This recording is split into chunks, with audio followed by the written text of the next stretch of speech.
Hello दोस्तों, आपने इस वीडियो का पहला भाग न देखा हो तो आप वीडियो की आई बटन पर जाकर पहला भाग देख सकते हैं। तो चलिए आगे चलते हैं। तो चलिए दोस्तों, अब हम आ चुके हैं गांव तेहरा में और यहाँ से कुछ स्थानीय लोगों से बात करते हैं और बाबा के बारे में कुछ जानकारी हासिल करते हैं। बाबू जी नमस्ते। नमस्ते जी। तो ये बाबा के बारे में आप कुछ बता सकते हैं, भगत बाबा के बारे में? हाँ जी, बता सकते हैं। तो क्या बता सकते हैं, बताइए। ये कॉलेज है, इसको चलने नहीं दिया। अच्छा, कौन सी कॉलेज? ये पीके जो अभी हाँ हम जी। आए हैं इससे? पीके। अच्छा। फिर हमने कहा कि इस बाबा की जो समाधि तुम बनवाओगे, यहाँ मंदिर बनवाओगे, तो उसका समाधान तुम्हारी कॉलेज चालू हो जाएगी। मतलब पूजा अर्चना? हाँ, पूजा अर्चना करा मंदिर जरूरी बनवाना होगा। अच्छा, तो उन्होंने मंदिर भी बनवाया है। अच्छा, उनकी कॉलेज में बना होगा? हाँ जी, कॉलेज में बना हुआ है। बना हुआ है। अच्छा अच्छा। उस दिन से वो कॉलेज चालू हो गई। चलिए दोस्तों, एक बुजुर्ग हैं तेहरा गांव के, उनसे मिलते हैं और उनसे बात करते हैं। काका जी नमस्ते। नमस्ते साहब। तो आप यहाँ यहीं के निवासी हैं? हाँ जी। तो यहाँ जो बाबा हैं जो नत्थू भगत के नाम से जाने जाते हैं, इनके बारे में आप कुछ बता सकते हैं? आप बता सकते हैं। तो क्या चमत्कार आपने देखा और क्या आपने सोच समझा, वो बताइए हमें। तो पीके कॉलेज पे साहब काम हुआ, हाँ। कई बार वो की छत गिर गई, अच्छा, लैटरिन का यानी टैंक भी फट गया। ऐसा क्यों? यानी वो हमारे जो लत्थू भगत बाबा नाम से वो अपनी पूजा मांग रहे हैं। जी। जब तक बाबा की पूजा नहीं होगी, जब तक ये काम नहीं होगा। तो यहाँ तो सब पे कृपा बरसाते हैं, हमने सुना है कि वो सभी लोगों पर कृपा बरसाते हाँ, हैं। सब पे कृपा तो करते। ये ऐसा फिर इनके साथ क्यों हुआ? इसने जो ये पीके कॉलेज का मालिक है जी, उसने माना नहीं था उसको। ये अच्छा, ये यहाँ के निवासी नहीं थे क्या? नहीं, अच्छा, ये कहाँ के थे? ये बाहर के थे। अच्छा इन लोगों ने वो बिल्कुल नहीं माना। अच्छा तो उसकी छत गिरा दी, अच्छा टैंक फट गया, अच्छा उसमें एक हमारे गांव का बच्चा दब गया। अच्छा पर बाबा की ऐसी मेहर हुई कि उस बच्चे के कोई भी चोट नहीं आई। अच्छा। हाँ, जो ये पूजा उन्होंने नहीं की, उसके बाद में फिर पूजा उन्होंने करी या नहीं की? जब उसका खान भी बन गया, उसका मंदिर भी बनवा दिया। अच्छा। तो फिर अब कोई परेशानी नहीं है। फिर कोई मतलब छत नहीं की? नहीं, न कोई छत गिरी, न कोई नुकसान है, न कुछ नहीं हुआ। अच्छा, कोई नुकसान नहीं हुआ। ना। इसके अलावा और भी कोई आपको? हाँ हाँ, जी एक हमारे गांव का था, जी। तो उसने कहा कि कौन भगत बाबा होता है, अच्छा तो उसको उठा करके पटक पटक के मारा था। अच्छा। उसको भी बाबा की पूजा करनी पड़ी। तो बाबा की इस विशेषता के अलावा और भी कोई विशेषता है? हाँ, हर विशेषता। चलिए वो भी फिर बताइए। रेलवे वालों ने फाटक लगाया, अच्छा फाटक लगाने की कोशिश कर रहे, तो वो फाटक उन्होंने कही कौन भगत बाबा होता है। अच्छा जैसे गांव के लोगों ने कही कि बाबा की पूजा करो पहले, अच्छा। तो उन्होंने कही कि रेलवे तो बाबा कौन होता है, हाँ तो उसको फाटक नहीं लगने दिया अच्छा। ना। तो क्या करते थे ना लगने की एवज में? वो सरफ बन करके उस फाटक के वो उसमें घुस जाते थे, किसमें? जो पाइप में होता है। अच्छा, पाइप में घुस जाते, जिससे फिर वो कर्मचारी काम करने से कर्मचारी सब भाग गए यहाँ सब से। भाग गए। फिर क्या हुआ? बाबा की पूजा करनी पड़ी। अच्छा, करनी पड़ी उन लोगों को? हाँ, उन लोगों को अच्छा जब फाटक लगा। अच्छा अच्छा। एक भाई हमें मिले थे तो वो ये कह रहे थे कि कभी तो वो छोटा आ जाता था फाटक, कभी वो बड़ा आ जाता था, ऐसा भी कुछ था उसमें? हाँ, वो उनकी चमत्कारी ऐसी कि वो बोगा सेठी ने उन्दे रहे। अच्छा। तो ये वो जो बता रहे थे भैया जो है वो सही बता रहे थे हाँ, कि? सत्य है। अच्छा। बाबूजी नमस्ते। नमस्ते साहब। ये भगत बाबा के बारे में आप कुछ बता सकते हैं? हाँ, बता सकते हैं। क्या बता सकते हैं, बताओ। हमारे गांव का बड़े बूढ़े कहते हैं जी। कि हमारे गांव का एक आदमी और कहीं जा रहा बाहर, अच्छा। तो रेल की पटरी में उसका पैर फंस गया। ये जो भट्टे की चौकी जो है भट्टी की चौकी के आवाज में। अच्छा, इस जगह पे करो। इधर से मथुरा वहाँ से गाड़ी आ रही, अच्छा तो गाड़ी बहुत जोर से आ रही। अच्छा वो घबराने लगा अच्छा। कि भाई पैर तो करा नहीं, अब मैं कैसे बचूंगा। कैसे बचूंगा? हाँ। फिर वो भगत बाबा का नाम लेना शुरू कर दिया। अच्छा। नाम लेना शुरू कर दिया तो गाड़ी आते थोड़ी पीछे ही जट गाड़ी रुक गई। गाड़ी चलती हुई दौड़ती ट्रेन रुक गई? दौड़ती रुक गई। भगत बाबा की शक्ति ने मतलब ट्रेन को रोक दिया? रोक दिया। अच्छा। हाँ, फिर उसने पास में ड्राइवर उतरा, उसने गाड़ी अंजन देखा, अच्छा वहां की भाई मैंने तो ब्रेक लगाए, गाड़ी रुकी कैसे? अच्छा तो उसके सामने नजर पड़ा, अच्छा वहां वो पैर निकाला अपना, वो अपने घर चला गया, वो गाड़ी लेके ड्राइवर चला गया। ये तो वाकई बाबा की बड़ी असीम कृपा रही तो उसके ऊपर। और क्या, तो बाबा आज भी ऐसी कृपा आज करते भी हैं? हम भी भजन करते हैं बाबा का। अच्छा हाँ, और जो कोई काम जरूरी पड़ता है हमें, अच्छा वो न कहूँ सिद्ध है बाबा, तो बाबा के नाम से सिद्ध हो जाता है। अच्छा हाँ, आज भी। आज भी। तो चलिए दोस्तों, अंत में हम एक महान विभूति से आपको मिलाते हैं, रूबरू कराते हैं, जो कि भगत बाबा के बहुत ही करीबी अनुभवी रहे हैं और उन्होंने अपना अनुभव बाबा के साथ शेयर किया है। तो दोस्तों, अब हम आ चुके हैं गांव तेहरा के पास में, गांव परसागढ़ी पड़ता है उसमें, और यहाँ हमारे एक मंदिर बना हुआ है, जो कि इस मंदिर में बहुत ही बुजुर्ग और बाबा भगत बाबा के बहुत ही अनुभव से परिचित अपना एक्सपीरियंस बताने वाले हैं हमें। तो चलिए बाबा से बात करते हैं। दादाजी नमस्ते। नमस्ते। हम लोग भगत बाबा के बारे में कुछ जानकारी आपसे हासिल करना चाहते हैं और आपका एक्सपीरियंस चाहते हैं कि क्या अनुभव है बाबा भगत बाबा के साथ में आपका। सन 1965 में मैं आगरा से आया था जी आगरा से तेहरा की चौकी पर ट्रक से उतरा। जी उसके बाद किसी ने मुझे सिगरेट मांगी। जी सिगरेट मांगने के बाद आगे चला तो भगत बाबा का थान में नहीं जानता था, मुझे जब तक जानकारी नहीं थी। जी तो सड़क पर गिरा, बायां हाथ, बायां सिर और बायां पट्टा अच्छा टूटा। चोट लगी। गाँव आने के लिए मेरे साथ हिरण का बच्चा बन गए थे, अच्छा तो उन्होंने रास्ता मुझे गांव का बताया था। और उसका समय क्या था, वो जन्माष्टमी का दिन था। अच्छा जन्माष्टमी के दिन की बात है, रात के 12-1 बजे की।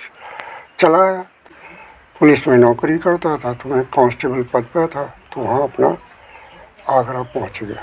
जी कुछ समय बाद, मात्र 2-3 साल पीछे, मेरी माता ने कहा कि बेटे गंगा जी नहाने चलेंगे। चले गए तो मुंह में छाले से होते गए खून आता था, पूरा खून। वहाँ से लौटे तभी से मुझे हालत ख़राब हो गई। तो एक तेहरा के सरमन थे जी तो वो आए, उन्होंने बताया कि ये बाबा नत्थू सिंह का मेहरबानी। फिर कितनी जगह दिखाया, कहा जो भी दिखाने जाता अपना और ठीक कर देता उसी मरीज़ को। चलते चलते ऐसा हुआ कि मेरी पोस्टिंग देहरादून हुई। मेरे ताऊ जी गुजरे सन 71 में, उन्होंने रास्ते में पहले ही बता दिया तेरे ताऊ गुजर गए हैं, तुझे जाना है। वहाँ से चला, पैसे का प्रबंध नहीं था मेरे पास, उन्होंने पैसे का भी रास्ता बताया, ऐसे मिले। उसके बाद चलता रहा तो मैं बीमार ज़्यादा पड़ा, हालत ज़्यादा ख़राब, मुझे नहीं रहता था। 1 महीने तक इस खाट पे पड़ा रहा। तो वो देहरादून ही था। जब तनख्वाह 1 महीने की थी, मैं जानना था कि बर्खास्त हो गया। जी मगर पहुंचा जैसे ही लौट गए तो अफसर हमारे जो आए थे, उन्होंने कही कि भाई तू सो रहा है, जग ये काम करना। हो गया। ऑफिस पहुंचा तो ऑफिस जाके मुझे हस्ताक्षर मिले अपने, और वो कह रहे अपनी तनख्वाह वेतन ले लो। वेतन लिया, चला आया। उसके बाद मेरी posting as a sub inspector Agra हो गई दोबारा। आप घर पे बिस्तर में पड़े, हस्ताक्षर रजिस्टर पे आपको हुए मिले, जी हाँ, हाजिर ऐसा संभव? बाबा भरे हाजिर। अच्छा, बाबा हाजिरी दे रहे थे। बाबा हाजिरी आपको आगरे था मैं, तो आप जैसे साथी मेरे साथ गंगा जी जा रहे थे, मैं उनसे बोला भाई मैं भी चल रहा हूँ। तो भाया अलीगढ़ होके जाते थे, रेल में बैठ के, भीड़ ज़्यादा थी। वहाँ हो गए 3 दिन। बोले कि अब तू आराम कर बाबा, अभी भीड़ है और चिंता ना कर। उन्होंने चिंता के विषय छोड़ के मुझे कह दिया आराम। चौथे दिन आया तो हमारे साहब थे इंस्पेक्टर महोदय, तो बोले तू कहाँ, कागज़ मुझे दे दो। मैं अभी कागज़ तुम्हारे करने के आधे से ज़्यादा निपटारा कर दिया। सब इंस्पेक्टर को काफ़ी पावर होती है जी। वहाँ से चलते आए। फिर मैं अपना, एक दिन उन्होंने हुक्म दिया कि भाई धर्म की ईंट लगवा दे तो तेरा हो सकता है, कोई धार्मिक काम कर। उसके बाद मंदिर का जब के बाद में आया तो भंडारी का पड़ गया। भंडारे में भी कुछ नहीं था। तो उसे भंडारा सन 72 में रात के 11 बजे जागरण करा के तब कराया। तो किसी ने कुछ दिया, किसी ने कुछ दिया, मुझे नहीं पता। 50 किलो आटे का पूरा गांव और वो खा के, मगर आटा ख़त्म नहीं होता था। जितने आए पर खाली पेट कोई जाए नहीं, भूखा नहीं जाए, इतनी जानकारी। वही चलते रहे। सेठ लोग भी शंकर लाल थे, कहते भैया ऐसा हमने कोई नहीं देखा अभी। 50 किलो आटा ख़त्म ही नहीं होने में आया। वो नहीं, पुआ सिके थे। अच्छा। और उसी मंदिर में रखे थे। अच्छा। और रखने के बाद इतनी शर्त थी कि भाई तुम और कोई नहीं देगा, मैं दूंगा। और ढक रखी थी, जितने खाते जाओ, जितने खाने में कोई भूखा न जाए, ये था। जब से मेरा नगर कोट में आके यहाँ में 27 बार अब तक हुआ है। आप भी 27 बार हुआ है? और 27 बार हुआ है मैं आप? हाँ जी। और बाबा कितना होकर बाबा गए? 21 बार गए थे। बाबा 21 बार गए थे? मगर वो पैदल और कोई साधन नहीं था। और हम गए थे पहली बार जब यहाँ सहारनपुर देहरादून झाड़ी झंकार बहुत बुरी हालत थी जी। तब रेल से वहाँ ये तेहरा के पंडित रोशन लाल मुझे झोली में डाल के ले गए थे सन 47 में, जब मुसलमानों का हिंदुओं का वो चल रहा था। अच्छा। तब चल रहा था।